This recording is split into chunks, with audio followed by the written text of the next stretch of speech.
Welcome to the very first episode of Gym Class Dropout. I'm your host, the PE with no degree, NAZ. Now, before I get into anything else, I do have to mention that I'm not a doctor, nor am I certified. Anything that you hear or see that I do on this channel is strictly for entertainment and educational purposes. Now that that's out the way, let's talk about chest day, the most important day of the week for a lot of us. Chest day.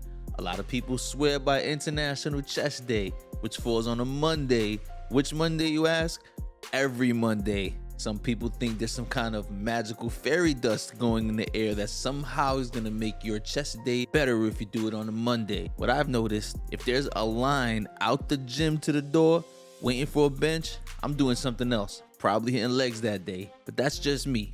I don't believe in International Chest Day. This episode is primarily focused on the way that I work my chest out 95% of the time. While I'm mostly doing my workout at home, when I'm at the gym, right before I train a client, I try to get my workouts in, and sometimes I don't have access to some of the machines or the benches or the dumbbells that I need to accomplish what I normally would accomplish at home. So I change it up a bit, but this right here is what I do 95% of the time.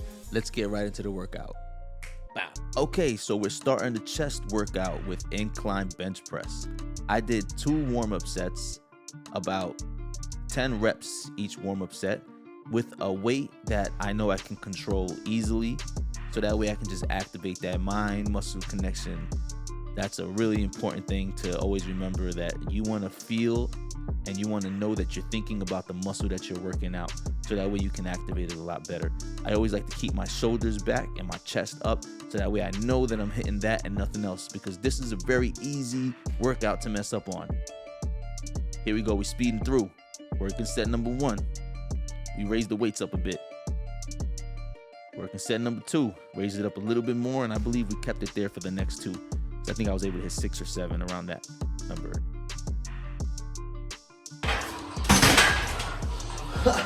Of course, I knew that was going for. Yeah, that happened. So here's working set number 4. Once again, kept the weight around the same. Now we got the working set number 1 for the flat dumbbell press. These right here also keep your shoulders back, chest up, and come down slow 3 seconds, 1 second up. That's kind of how you want to always do it. Always remember that tempo is very, very important, because people forget that the stretch part is the most important when it comes to these type of workouts. And the face is also very necessary. Yeah, gotta get it like that. Make sure you're making them faces. You won't get gains without them faces, all right? Yeah, there you go. And we're gonna start speeding through the next sets. Boom. Workout set number 2, flat dumbbell press. That flat dumbbell press really does it for you. It's a little better than the barbell, because you can actually stretch that chest a little bit more. And number 4, kept it around the same because I do have adjustable weights. They don't really go higher than 88.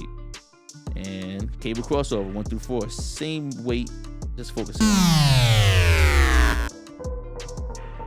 Yeah, I died. And this is how I normally rest, in case you were wondering.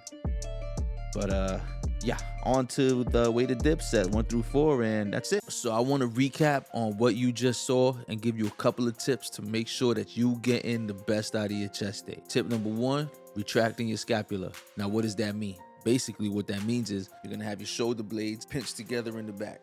Imagine you have a pencil there and you don't want to drop it. Keep them shoulder blades pinched back, and every time you lift in that weight, you're gonna make sure that you're always hitting that chest, that mind-muscle connection.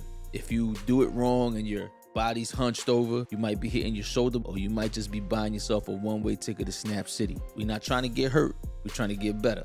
Tip number 2, tempo. 3 seconds down, 1 second up. Why is that? If you're able to control the weight going down for 3 seconds, feel that stretch, and come up with the power that you need to come up, get that thing off your chest, then you know you're able to control that weight. If you're able to get more than 12 reps off of that given weight, then it's time to raise the weight up a little bit. 5 pounds, 2 pounds, if you feel strong enough, 10 pounds, but don't go too heavy. We don't want to get hurt. We're trying to get better. Those are the only 2 tips I have for you. It's really not that hard.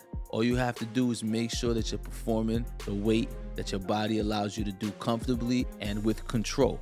Focus on your nutrition, and that's about it. Thanks for tuning in to Gym Class Dropout. I'm your host, NAZ, the PE with no degree, and I'll see you next time.